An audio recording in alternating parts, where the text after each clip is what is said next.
Imagine working as a maid your whole life, scrubbing floors, serving dinners, invisible in the eyes of the wealthy. Then one day, your rich employer dies, and in his will, he leaves you everything. The mansion, the fortune, the legacy. But instead of celebrating, you find yourself trapped in a nightmare, because his powerful family isn't just shocked. They are furious. And they'll do anything, lie, betray, even kill, to take it all back. This is the story of the maid who inherited a fortune, and the deadly war that followed. Before we continue, don't forget to like, comment and subscribe for more stories like this. The morning sun filtered through the high windows of Grand Estate, catching the dust motes that floated in the air like faint stars. The mansion, massive and ancient, seemed almost alive with its echoing halls and endless corridors.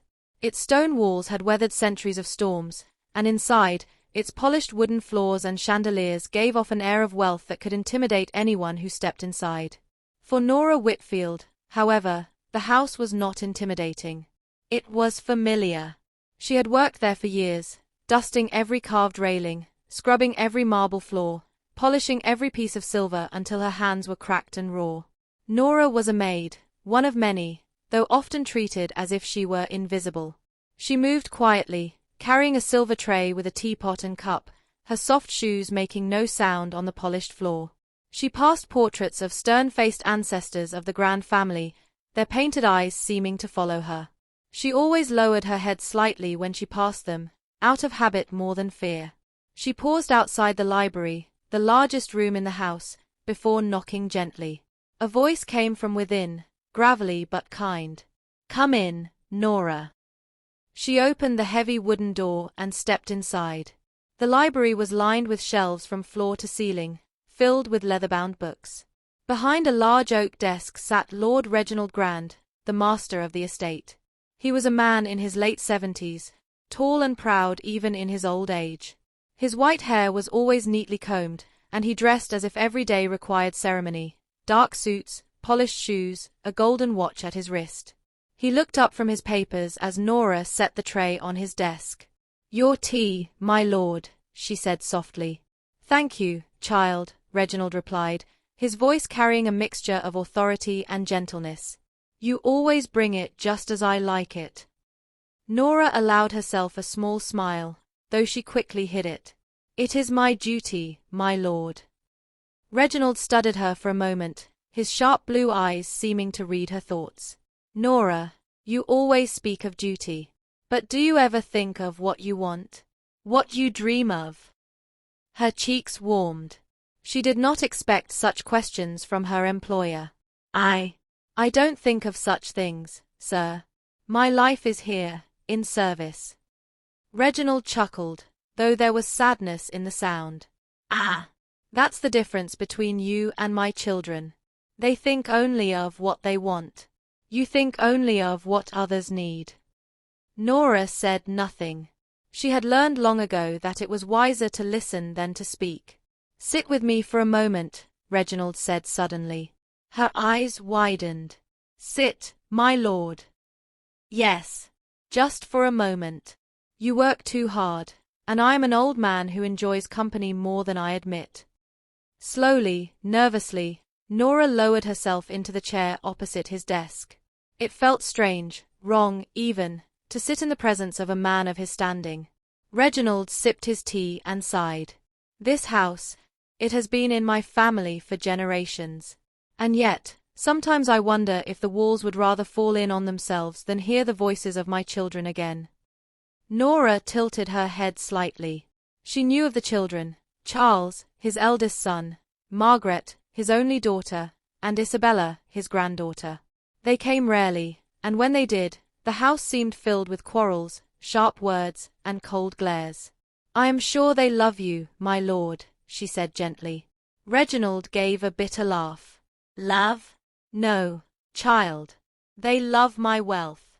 They love the land, the shares, the gold, the legacy. But me. I am merely the gatekeeper who has not yet stepped aside." Nora's chest tightened at the loneliness in his voice. She wanted to say something comforting, but words failed her. Reginald leaned back in his chair. "You remind me of someone, Nora. My late wife. She was gentle, patient, and saw people for who they were, not for what they had. You have that same quiet strength. Her throat felt tight. No one had ever spoken of her that way. She was just a maid, after all. I am only doing my work, sir. And yet you do it with grace, Reginald said firmly. Then he grew quiet, his eyes distant. There will come a time soon when I will no longer be here. And when that time comes, I hope you will not forget your worth. Nora lowered her gaze to her folded hands. She did not know what to say. She could not imagine the great house without him. Moments later, the tall clock in the corner struck the hour, and the moment of quiet reflection ended. Nora rose, curtsied, and carried the empty tray back into the hall, her mind buzzing with his words. For the rest of the day, she moved through the estate like a shadow, polishing silver, folding linens, lighting the lamps at dusk. But Reginald's words stayed with her, haunting her in a way she could not explain. Do not forget your worth. The news came 3 weeks later. Lord Reginald Grand was dead. It happened quietly in his sleep. One of the footmen found him in his bed in the early hours of the morning, his face calm, as if he had drifted into some gentle dream. The house fell into a heavy silence. Servants whispered in corners, some crying softly, others already worrying about what the future would bring. For Nora, it felt as if the air itself had grown heavier. She moved like a ghost, unable to shake the image of him sitting at his desk, alive, only weeks before. The Grand family arrived within hours of the news. Charles came first, tall, broad, with a sharp jaw and colder eyes. He carried himself like a man who already owned everything in sight. His wife, a stiff woman with too much jewelry, walked behind him. Then Margaret swept in. Her presence filled the halls like frost spreading across glass. She was elegant, with dark hair pinned perfectly and lips always curled into something between a smile and a sneer. Last came Isabella, the granddaughter, a young woman in her 20s. She was beautiful, with golden curls and a smile that could charm anyone, though Nora often thought that smile never reached her eyes. The estate became tense with their presence. Servants were barked at, orders were thrown around, and whispers of inheritance filled the air. The day of the will reading arrived, held in the drawing room. Heavy curtains blocked most of the sunlight, giving the room a dim, solemn feel. The family sat in a row, Charles, Margaret, Isabella, each with their own quiet arrogance. Nora, unsure why she was even invited, stood in the corner, hands clasped tightly. Edward Blake, the solicitor, a man in his 50s with sharp spectacles and calm manner, cleared his throat. We are gathered to read the last will and testament of Lord Reginald Grand, he began. His voice was steady, professional, but carried a faint weight, as if he knew the storm that was about to follow. Charles leaned forward impatiently. Yes, let's not waste time. My father was a man of clarity. I trust his estate will be handled properly. Margaret smirked faintly, her eyes flicking toward Nora as if she were dirt beneath her shoe. Edward opened the document and began. To my son, Charles Grand, I leave the family signet ring, a symbol of our lineage. Charles froze, his face paling. The ring, he muttered. Edward continued smoothly. To my daughter, Margaret Ashford, I leave my wife's pearl necklace, a memory of her grace and beauty. Margaret's smile vanished. A necklace, she hissed. To my granddaughter, Isabella Grand, I leave a single painting from the gallery, The Lady in Blue, which she admired as a child. Isabella blinked, stunned into silence. Then Edward cleared his throat, his voice growing louder. And to my loyal maid, Nora Whitfield, I leave the remainder of my estate, including Grand Estate itself, my fortune, my company shares, and all other assets. The room erupted. What? Charles roared, leaping to his feet. This is absurd. Margaret's voice cut sharp as glass. He was not in his right mind. This is fraud. Isabella sat perfectly still, her smile returning, only now it was cold, sharp, dangerous. Nora stood frozen, her breath caught in her throat. She thought she had misheard. Her heart pounded so loudly she could barely hear anything else. Edward raised a hand. Lord Reginald Grand was of sound mind when this will was signed. It is legally binding. Charles slammed a fist on the table. No maid will take what belongs to us. Margaret hissed, "This is a scandal." She must have deceived him. Manipulated him. Nora's lips parted, but no words came. She wanted to protest, to say she had done nothing, that she never asked for this. But her voice was trapped in her chest. Edward spoke firmly. "The will is final." Lord Reginald left his wishes in no uncertain terms. The family erupted into furious argument, voices rising like thunder. Nora stood in the corner, trembling, overwhelmed by shock. And in her mind, one memory returned. Reginald's words in the library, spoken weeks before. "There will come a time soon when I will no longer be here. And when that time comes, I hope you will not forget your worth." Tears stung her eyes. He had known. He had planned this. He had seen value in her when no one else did. But as Charles's furious gaze fell on her, as Margaret's glare burned with hatred, and as Isabella's mysterious smile curved wider, Nora understood something else. Her life had just changed forever. And not everyone in that room would let her keep what she had inherited. The day after the will reading, the atmosphere at Grand Estate shifted from grief to hostility. The heavy curtains remained drawn, as if the house itself wanted to hide from what was happening within its walls. The servants moved about nervously, whispering about what had happened, unsure of whether Nora was still one of them, or something far above them now. Nora herself did not know. She felt as if she had been caught in a storm, tossed between fear, disbelief, and a strange, guilty sense of relief. She had no idea what to do with an estate, a fortune, or the furious glares of the Grand family. Late that afternoon, as the rain drummed against the tall windows, Charles sent for her.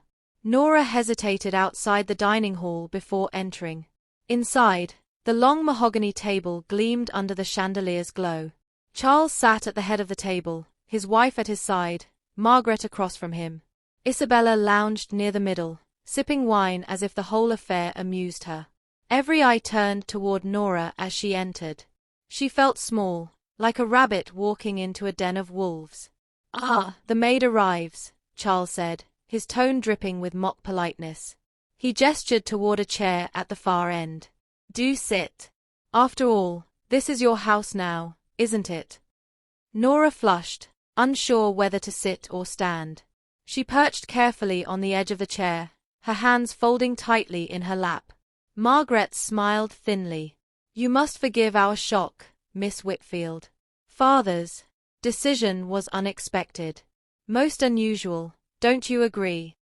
"Yes," Nora whispered. I never expected to own one of the greatest estates in England." Isabella interrupted with a laugh that rang sharp. What a delightful surprise for a maid who polished the floors only yesterday. Her words stung, though Isabella's tone was playful. Yet her eyes, they gleamed with something colder, calculating. Charles leaned forward, his jaw tight. "Tell us honestly, did you trick him?" Nora blinked, horrified. "No, I would never." Margaret cut in, her voice smooth. "Perhaps you played the humble servant so well that he pitied you. Perhaps you whispered in his ear that his children were greedy, unworthy." "That's not true," Nora said quickly, her voice trembling. Charles slammed his hand on the table, making the glasses rattle. "Then how do you explain it? How does a maid inherit everything while his own blood is left with scraps?" Nora shrank back, unable to meet his eyes. It was Isabella who broke the tension. She leaned forward, resting her chin in her hand, her smile widening. "Oh, uncle, you do shout so loudly. Poor Nora is frightened." She turned her gaze to Nora. "You shouldn't let them upset you. After all, you've won." The words, though softly spoken, were like a blade sliding under the skin. Margaret hissed. "This is no game, Isabella." "Isn't it?" Isabella replied smoothly, sipping her wine. The will is written. The estate is hers. And unless we plan to drag her into the courtyard and burn her at the stake, we must smile and adapt. Her smile grew sharper as she added, at least, for now. The family fell silent, the rain outside pounding harder against the windows. Nora excused herself as quickly as she could, nearly running from the dining hall. Her breath shook, her hands trembled. Their voices still rang in her ears, their words twisting into threats.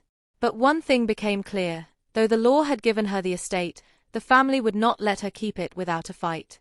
That night, as she lay in her small bed, she could not sleep. Every creak of the old house made her tense. Shadows stretched long across her walls, and she thought of Isabella's words, at least, for now. The storm outside raged on, but the greater storm, she knew, was only just beginning. The following days were filled with unease. Though the will had been read and Edward Blake had confirmed its legality, the Grand family remained in the estate, each of them pretending civility while dripping with hostility. They moved through the halls as if the house still belonged to them, issuing orders to the servants who no longer knew whom they should obey. Nora, unsure of her place, felt caught between worlds. She was mistress of the house now, in name at least, but the family treated her as a trespasser in her own inheritance. It began with small things. Her room was left in disarray when she returned to it, her drawer slightly open, her clothes disturbed, though she was certain she had closed everything neatly. A note was slipped under her door one evening. She bent to pick it up and froze. In spidery handwriting, it read, "You do not belong here. Leave or suffer." Her heart pounded as she clutched the paper. She locked her door that night, but sleep still evaded her. 2 days later, as she sipped tea in the breakfast room, she noticed a bitter taste on her tongue. She set the cup down quickly. Her hands shook. Had it been tampered with? Or was her imagination beginning to play tricks on her? The estate had become a prison of whispers and suspicion.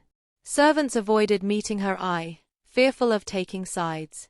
Every time she passed Charles, he muttered under his breath. Margaret stared at her as if measuring her for a coffin. Isabella, worst of all, offered smiles so sweet they curdled in the air. One evening, desperate for peace, Nora wandered into the library. She closed the heavy door behind her, leaning against it, her breath ragged. The silence of the room was a comfort, the smell of leather books, the glow of the fireplace. Her gaze drifted along the shelves, the rows of books Reginald had loved. She ran her fingers along the spines absent-mindedly, until one of them shifted oddly beneath her hand. She frowned, tugged gently, and found it was not a book at all but a hidden latch. The section of the shelf swung open slightly with a creak. Nora's heart raced as she pulled it further, revealing a narrow compartment within the wall. Inside was a worn leather diary, its edges frayed, the initials RG pressed faintly on the cover. With trembling hands, she opened it. The pages were filled with Reginald's handwriting, notes, reflections, thoughts written in his final years. She turned the pages quickly until one entry caught her breath. "They circle me like vultures, waiting for me to die. My son, my daughter, even my sweet Isabella. Their love is measured in pounds and acres. Only Nora looks at me as a man, not as a purse of gold. She polishes the floors with more devotion than they have shown me in decades. She is the only one I can trust." Nora's eyes blurred with tears. She turned to another entry. "I know what the world will say when I leave her everything. They will call her a thief, a seductress, a fraud. But she is none of those things. She is dignity, she is loyalty, she is the last human face in this house of greed." Her hands shook as she pressed the diary to her chest. Reginald had seen her, truly seen her, when no one else did. But before she could feel relief, another realization chilled her. If the family discovered this diary, it would only enrage them further. The floor creaked outside the library. Nora froze. A voice, low and smooth, slipped through the door. "Still awake, Nora?" It was Isabella. Nora quickly closed the diary and slipped it back into the compartment, pushing the shelf shut just as the door creaked open. Isabella stepped inside, her golden hair gleaming in the firelight. She smiled, but her eyes glinted like a cat's. "You look pale," Isabella said softly. "Bad dreams?" Nora forced a small nod. "I couldn't sleep." Isabella moved closer, her perfume lingering in the air. She tilted her head, studying Nora like one might study prey. "You should be careful wandering at night. The estate is old. Stairs are steep. Accidents happen." The words hung heavy, soft as silk yet sharp as knives. Nora swallowed hard, her voice barely a whisper. "Good night, Miss Grand." Isabella's smile widened. "Good night, Mistress Whitfield." The title, spoken with mock sweetness, sounded almost like a curse. When Isabella left, Nora collapsed into the chair by the fire, her heart pounding. She clutched the memory of Reginald's words in his diary, the only shield she had against the darkness pressing in from every corner of the estate. The mansion was hers. But it was also a haunted place, haunted not by spirits of the dead, but by the greed and hatred of the living. And she knew, deep down, that the worst was still to come. The days that followed blurred together for Nora. Every hour in the grand estate felt heavier than the last, as if the walls themselves leaned closer to listen, waiting for the next moment of treachery. Charles had wasted no time. He marched through the estate like a soldier preparing for battle, his deep voice echoing down the halls as he barked instructions to his wife and demanded updates from Edward Blake, the solicitor. Nora overheard fragments, contesting the will, medical condition, grounds for fraud. Though Edward calmly reminded him that the will was legally binding, Charles refused to accept it. Margaret, meanwhile, played a different game.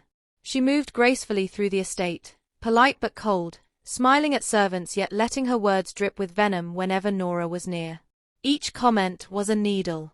Strange how some people polish silver one day and polish family portraits the next. Such delicate hands. I wonder if they can handle the weight of a fortune. Nora never replied. She simply lowered her gaze, her silence protecting her more than words could. But silence did not stop the shadows from closing in. It happened first on the grand staircase. One morning, Nora descended the sweeping steps, her hand brushing the polished railing as she went. She carried a basket of folded linens, her steps light and careful. Suddenly, the railing jerked under her grip. It gave way with a splintering crack. The basket flew from her hands as she stumbled, barely catching herself against the wall. Linen spilled across the steps like snow. She stood frozen, staring at the broken section of railing, her chest heaving. The railing had not been loose before. Her breath caught in her throat as a thought settled in. It had been tampered with. Later that afternoon, as she walked through the courtyard, she noticed a carriage being prepared. One of the footmen whispered nervously as she approached, "Begging your pardon, miss, but the brake lines were nearly cut clean through.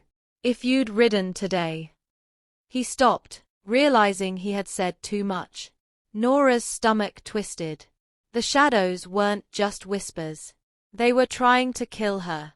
That evening, desperate for clarity, she returned to the library. She closed the heavy doors and pulled out Reginald's diary again from its hidden compartment.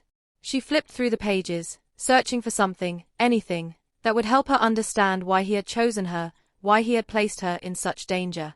Her eyes caught on a passage written only months before his death. "They will never forgive me for what I intend. But I have prepared. I have hidden proofs, notes, even recordings. She must know where to look. The estate itself holds the truth. If she follows the clues, she will see why I chose her, and why they must never be allowed to hold power." Her hands trembled as she turned the page, but it ended abruptly. The next pages were blank. Proofs? Recordings? Hidden in the estate? Her heart pounded as she closed the diary and pressed it to her chest. Reginald had known this storm would come. He had tried to prepare her. But what if she was too weak to face it? The house creaked in the silence, as though mocking her doubt. When she left the library, the corridors seemed darker than before. Every portrait's painted eyes seemed to watch her. Every shadow stretched longer, clutching at her steps. She whispered to herself as she climbed the stairs to her room. I must be strong. I must be strong. But strength was easier said than found. That night, as the wind howled through the estate's chimneys, Nora lay awake staring at the ceiling. In her mind, the broken railing snapped again, the carriage's wheels spun free, the poisonous notes whispered threats. She realized the truth that chilled her more than anything. This was only the beginning. The next morning brought no relief. Rain lashed against the windows, turning the sky a dull grey. Servants moved quickly through the halls, their eyes downcast, as though afraid of being caught in the crossfire of something far larger than themselves. Edward Blake arrived that afternoon. The solicitor, always composed, removed his wet coat in the entrance hall and adjusted his spectacles. He greeted Nora with a calm nod. Miss Whitfield, he said gently, may I speak with you in private? They moved into the study, a smaller room with dark wood paneling and a warm fire. Edward gestured for her to sit, his manner formal but not unkind. I know this has been overwhelming, he began. Lord Reginald placed a heavy burden upon you. But I must assure you, his will is airtight. No matter what Charles says, the courts will uphold it. Nora wrung her hands in her lap. But they won't stop. They look at me as if I've stolen something sacred. Edward adjusted his glasses again, his expression thoughtful. Wealth does strange things to people, Miss Whitfield. Even blood ties can unravel when fortune is at stake. She hesitated, her voice barely above a whisper. And do you truly believe he was of sound mind? Edward looked at her sharply, then softened. I knew Reginald for over 30 years. He was sharp until the very end. He never made a decision lightly. If he chose you, it was because he trusted you more than anyone else. Her throat tightened. The words warmed her, but doubt still lingered like a fog.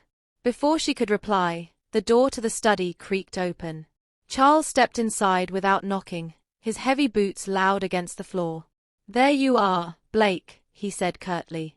His eyes flicked to Nora, narrowing. Discussing strategy with our new mistress, are we? Edward's jaw tightened. We were discussing the legality of the will, Charles. Nothing more. Charles gave a short, humorless laugh. Legal or not, it won't stand.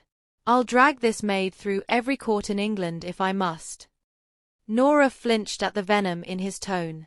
Edward stood, his voice calm but firm. Threats will not change the truth. Your father's wishes were clear. Charles stepped closer, his face darkening. Whose side are you on, Blake? Ours or hers? The air in the room grew thick. Nora's heart pounded as she looked between the two men. Edward's face was unreadable, but his silence stretched too long. Finally, Edward spoke. I am on the side of the law. Charles sneered, turning sharply toward the door. We'll see about that. He slammed it shut behind him, leaving the room vibrating with his anger. Nora exhaled shakily, her hands trembling. Edward turned back to her, his eyes steady. Do not let him frighten you. He is desperate. Desperation makes men reckless. But when Edward left the room shortly after, Nora's mind would not rest. She replayed the look on his face when Charles asked the question. His hesitation. His unreadable silence. Later that evening, she wandered the halls restlessly. The estate felt colder than ever. Voices drifted through the corridors. Charles's booming anger, Margaret's sharp tones, Isabella's lilting laughter. Then she heard something else. Through the crack of a half-open door, she heard Edward's voice. He was speaking in a low, urgent tone. And the voice that answered was Charles's. Her breath caught. She pressed closer, careful not to be seen. We must be careful, Edward was saying. If it comes to trial, appearances matter. Charles's reply was sharp. Then make them believe she's a fraud. You're the solicitor. Twist it. You can find a way. Nora's chest tightened. She leaned closer, her heart pounding so loudly she feared they would hear it. Edward's voice came again, quieter this time. You ask too much, Charles. She is not. The rest was muffled. Nora strained to hear, but footsteps approached, forcing her to retreat quickly down the corridor before she was caught. Her mind raced as she hurried back to her room. Had Edward betrayed her? Or was he merely pretending to agree with Charles to keep him calm? The doubt gnawed at her, burrowing deeper with each passing moment. She sat on her bed, staring at the rain streaking down the window. In the reflection of the glass, her own pale face looked back at her, frightened, uncertain, trapped. Lord Reginald had trusted Edward. But could she? And if not Edward, then who in this house could she trust at all? The following morning was unusually bright. Sunlight streamed through the tall windows of the east wing, cutting sharp lines across the marble floors. Yet despite the beauty of the day, a chill lingered in Nora's chest. She had not forgotten the overheard conversation between Edward and Charles. Sleep had been shallow, restless. As she descended the grand staircase, she found Margaret waiting at the bottom, her hands folded neatly before her, her lips curved in a smile that did not touch her eyes. "Miss Whitfield," Margaret said in her cool, practiced voice. "Might I have a word with you? Privately." Nora hesitated, but manners bound her. "Of course, Margaret led her into the morning room, a smaller space overlooking the gardens. The room was filled with pale light, soft chairs, and the faint scent of roses drifting through the open window. It was almost pleasant, almost. Margaret gestured gracefully to a chair. "Sit, child. Let us speak plainly, woman to woman." Nora sat on the edge of the seat, her back stiff.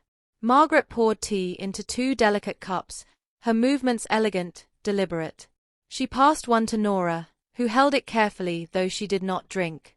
Margaret sipped her own cup and sighed as though burdened by great sorrow.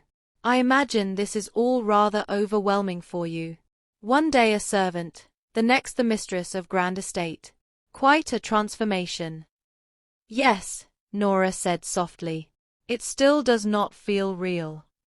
"Nor should it," Margaret replied smoothly, her eyes narrowing just slightly.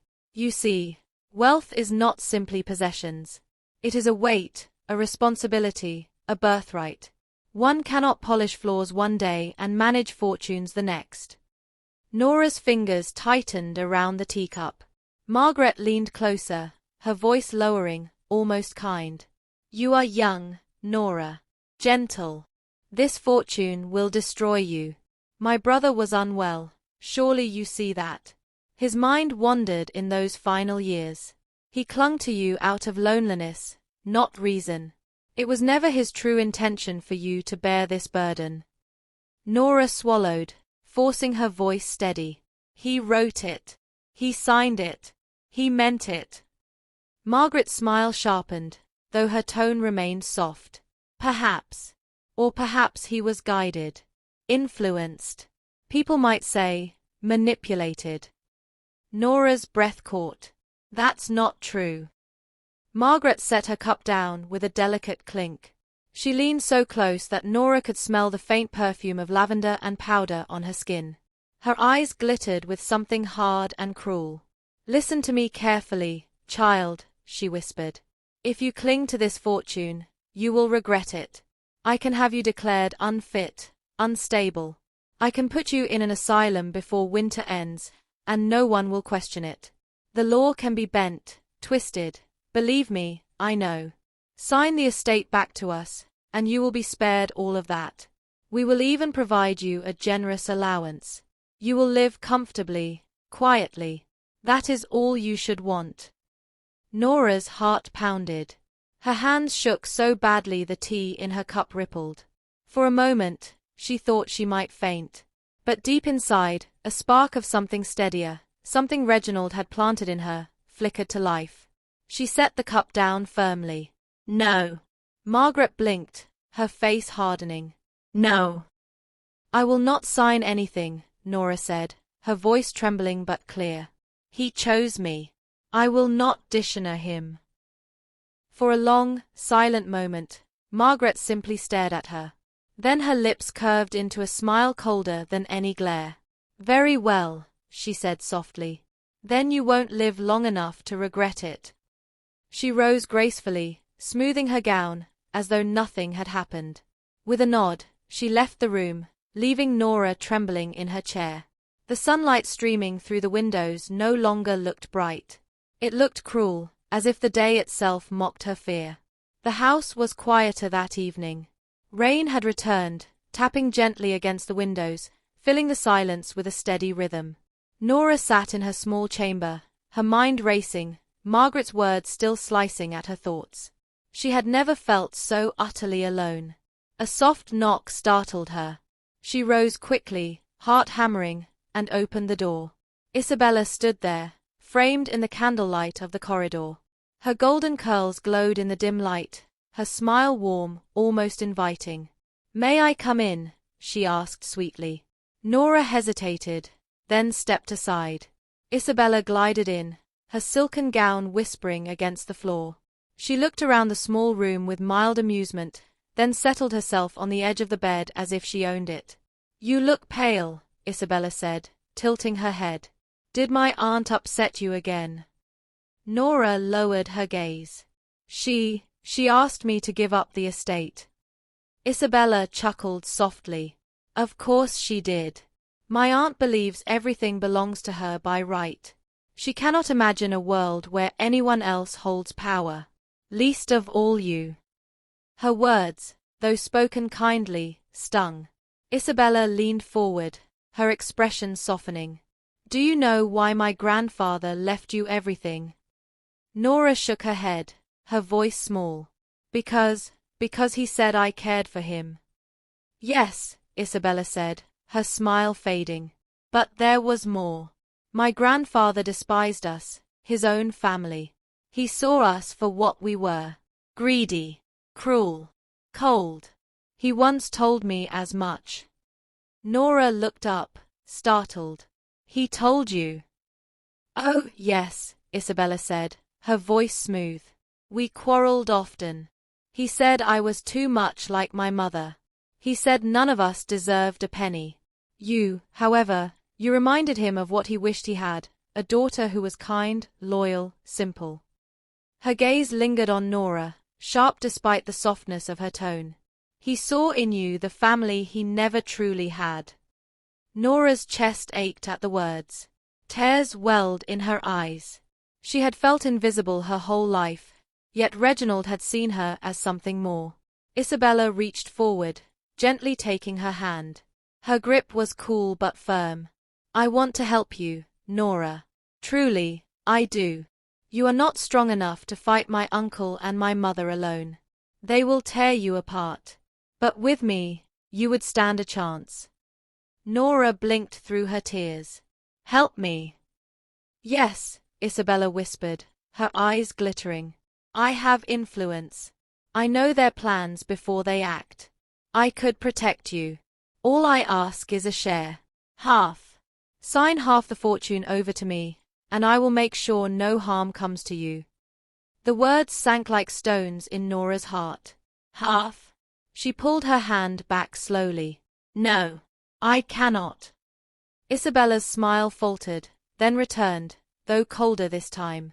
"Think carefully. This is not a house for saints. It is a battlefield. Without me, you will lose." Nora shook her head. "I won't dishonor his trust. He gave it to me, not to be divided." For a moment, Isabella simply watched her, the smile fixed, the eyes unreadable. Then she rose gracefully, smoothing her gown. "You are braver than I thought," she said softly. "Or perhaps more foolish." She moved to the door, pausing as she touched the handle. "Either way, Nora, battles are never won by the kind-hearted. Remember that." And with that, she left, the sound of her footsteps fading into the silence of the corridor. Nora sank back onto the bed, her body trembling, her heart heavy. First Margaret, now Isabella. Both had shown their true faces, masks slipping to reveal the hunger beneath. She clutched Reginald's diary to her chest once more, whispering into the silence. "Why did you choose me? How am I supposed to survive this?" The only answer was the steady tap of rain against the window, like a clock counting down to something she could not yet see. The days bled into one another like ink spreading across paper. The grand estate, once a place of quiet grandeur, now pulsed with hostility.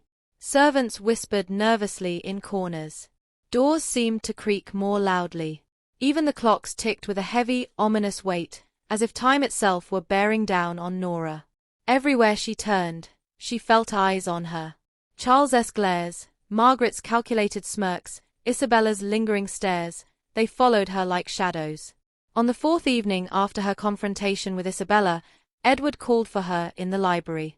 He stood near the hearth, a glass of brandy in hand, the firelight flickering across his spectacles. "Miss Whitfield," he said in his careful, measured voice, "I need you to prepare for the hearing. Charles is pushing harder than ever to contest the will. He has gathered witnesses, even physicians, to claim Reginald was unsound." Nora's throat tightened. "That's not true. He was clear-minded until the end." Edward adjusted his glasses. "I know. But truth and proof are rarely the same thing." Her stomach twisted. "What if I lose?" He looked at her then, really looked, his eyes softer than she had ever seen them.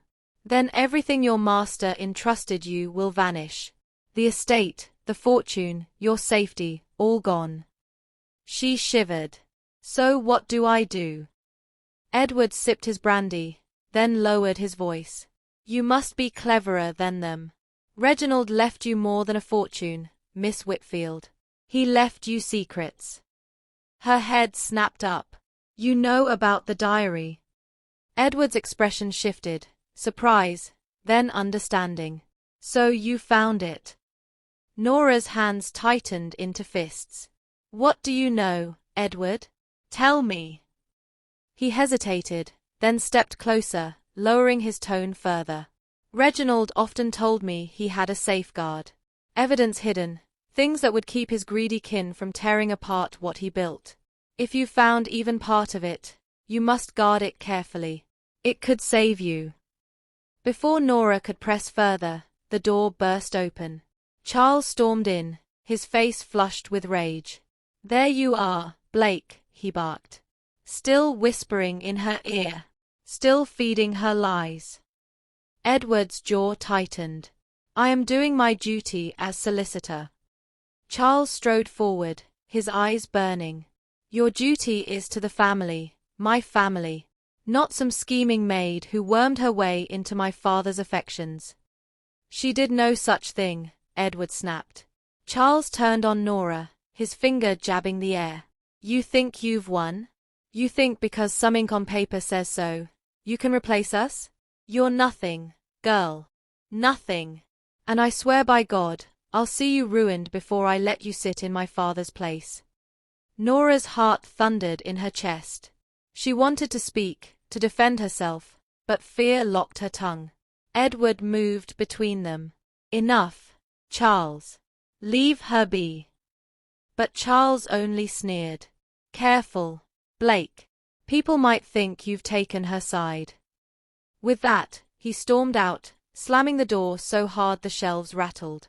The silence afterward was deafening. Edward turned to Nora, his expression grim. "Do not walk alone tonight. I fear his threats are more than words now." That night, Nora lay awake, staring at the ceiling beams of her small chamber. The house was too quiet, every creak a warning. At last, unable to bear it, she rose and opened the diary again, running her fingers across the faded ink. The estate itself holds the truth. What did he mean? Where? She lit a candle and paced the room.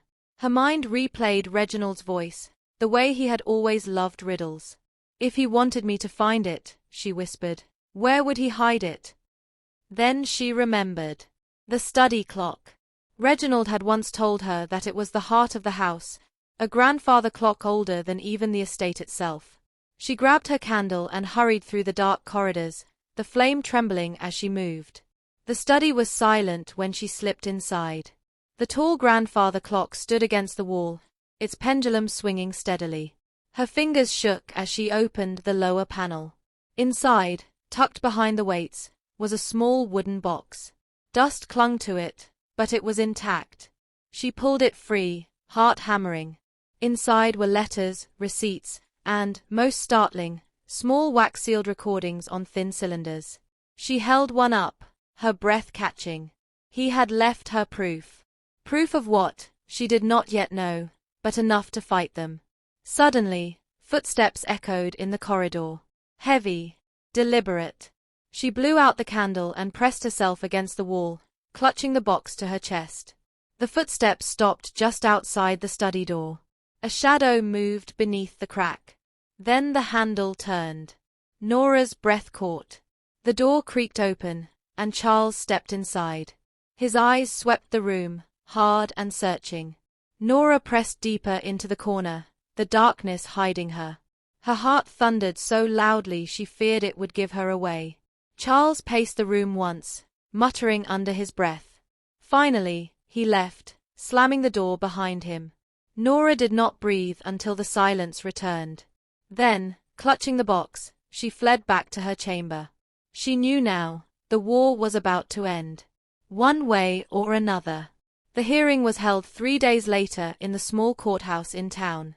The room was filled with tension so thick it seemed the air itself resisted every breath.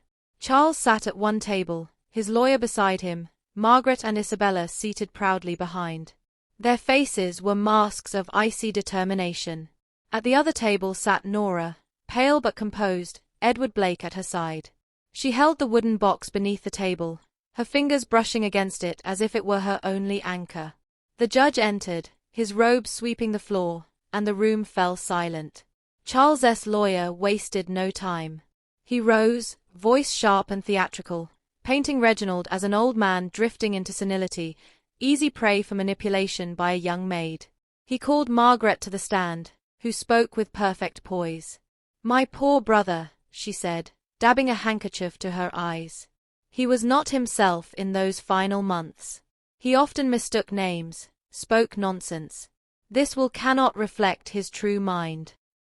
Then came Isabella, her voice gentle, her words dripping with false concern. He was lonely. Nora was kind to him, yes, but kindness does not justify entrusting her with everything he built. Each word was a dagger. Nora sat frozen, her hands trembling beneath the table. Finally, Edward rose. "My lord," he said firmly, "the will is not merely a matter of testimony. It is supported by record and by the deceased's own words." He nodded to Nora. Her breath caught. This was the moment. Slowly, she rose, the wooden box clutched in her hands. Every eye in the courtroom followed her as she stepped to the front. Her voice shook at first, but steadied as she spoke.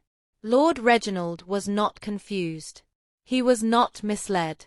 He was clear, deliberate, and he left proof. She opened the box, lifting out the letters. Here, his correspondence, his plans. He wrote that his family would never forgive him for choosing me. He knew you would fight. He prepared for it. Gasps filled the room. Then she lifted one of the wax-sealed cylinders. And more, his voice. His own words, recorded. "Will you hear him?" The judge leaned forward. "Proceed." A phonograph was brought in. Nora placed the cylinder carefully, her hands steady now. The machine whirred, and then, his voice. Reginald's voice filled the room, deep, clear, unmistakable. "If you hear this, it means my will is in question. Let me state plainly, I am of sound mind. I leave my estate to Nora Whitfield, for she alone cared for me without greed. My family has had their chance, and squandered it. This is my final wish, and no court, no lawyer, no threat shall undo it." Silence followed, heavy, stunned. Charles's face drained of color. Margaret's lips pressed into a thin, bloodless line. Isabella's hands trembled in her lap. The judge's gaze swept the room. "There is no doubt. The will stands." The gavel struck. Case closed. Nora sat down, tears streaming silently down her cheeks. Charles leapt to his feet, shouting, but the bailiffs held him back. Margaret turned away, her mask of poise cracking for the first time. Isabella sat frozen, her eyes locked on Nora, filled with something unreadable, hatred, envy, perhaps even admiration. As the courtroom emptied, Edward touched Nora's arm gently. "You did it. He entrusted you with his truth, and you carried it through." She nodded, unable to speak, clutching the box tightly to her chest. Outside, the sun broke through the clouds, bathing the courthouse steps in golden light. Nora stepped into it, the warmth washing over her like a blessing. For the first time since Reginald's death, she felt the weight of fear lift from her shoulders. She was no longer the maid. She was the mistress of grand estate. And though enemies still lingered, though shadows still whispered, she knew she would face them with the strength Reginald had seen in her all along. The story was not about wealth. It was about trust. About survival. About rising from nothing and standing tall in the face of those who wished her ruined. Nora Whitfield walked down the steps with her head high, the sun lighting her path. At last, the battle was over. And that was the chilling tale of the maid who went from servant to heiress to target. But now, I want to hear from you. What would you do if a fortune suddenly landed in your hands, but an entire family swore to destroy you for it? Let me know in the comments. If you enjoyed this story, don't forget to like the video, subscribe for more gripping tales, and turn on the notification bell so you never miss the next twist.